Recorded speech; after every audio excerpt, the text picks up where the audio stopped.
Hello everyone, Ramya, Assistant Professor of CSC Department from Rohini College of Engineering and Technology. Subject code OMD 551, Unit 5, Topic Colorimeter, Sodium Potassium Analyzer, Spectrophotometer. Objective to understand the concepts of colorimeter and spectrophotometer. Colorimeter. It is the determination in one that involves the measurement of color in the visual region of the electromagnetic spectrum. It is the sample is normally a liquid. Here, the sample compartment of a colorimeter is provided with a holder to contain the cavity in which the liquid is examined. Next, we are going to see the principle of colorimeter. Here, the blood serum is a complex fluid that contains numerous substances in solutions. Then only it's used for the determination of the concentration of these substances is performed by specialized chemical techniques. Here, the way in which the light absorption can be used to determine the concentration of the substance is shown in the following figure. Here, the light of an appropriate color or wavelength is obtained from a lump through the filter F. Then the light that enters the cavity has a certain intensity. Here, the IO with part of the light being absorbed in the solution, then the light leaving the cavity has a lower intensity I1. Then the relation of I0 and I1 gives the transmitter's T1. Therefore, T equal to I1 divided by I0 into 100%. In the second cavity, we have the same solution were brought into the light path behind the first cavity, so that only a similar portion of the light entering the cavity would be determined, so that the light intensity I2 behind the second cavity is I2 equal to T I1. Otherwise, you can able to write I2 equal to T square I0.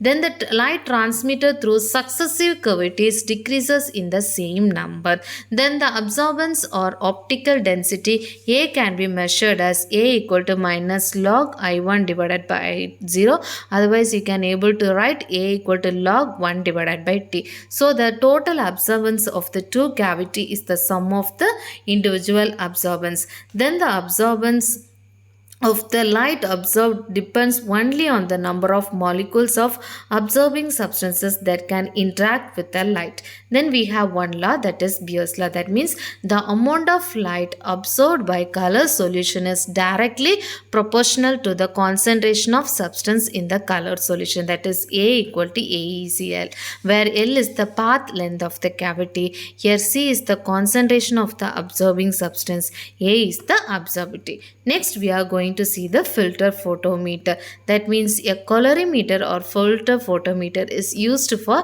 measuring the transmitters and the absorbance of solutions. Here, the filter F selects a suitable wavelength large from the light of a lamp. Then only the light falls on two photoelectric cells, that means reference cell CR and sample cell CS. Then the output of both the cell is same when a sample is placed in light path for the same cell. Then its output is reduced and the output of CR has to be divided by potentiometer P until a galvanometer, that means G, shows a balance. Here the potentiometer can be calibrated in transmitters or absorbance over the range of 1 to 100% transmitters corresponding to 2 to 0 absorbance units. Next, we are going to see the flame photometer, that means sodium, potassium and calcium. Here the flame photometer is used to determine the concentration of sodium, potassium and calcium. Here the lithium is used as the calibration substance in the analysis. That means a colorless flame appears. Here the yellow represents sodium, violet represents potassium when their solutions are aspirated into the flame. Then the flame photometer is used in the analysis of blood or urine. Here we have a few drops of sample is aspired into the glass flame that burns in a chimney.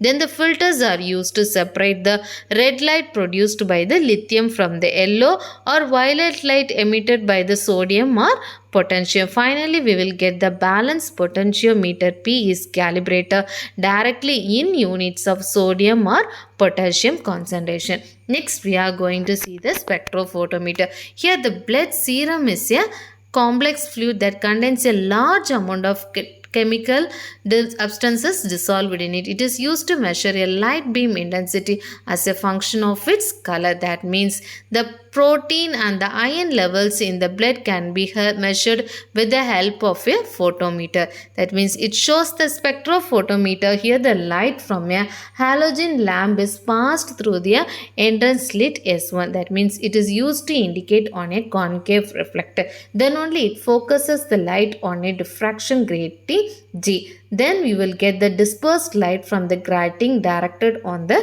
reflector. So only the photodetector detects the light and gives an electrical output corresponding to the intensity of the transmitter light. Then the amplifier amplifies the output from the detector. Finally, you will get the indicator indicates the concentration of the substance. By rotating the grating, the measurements can be made at different wavelength. Thank you.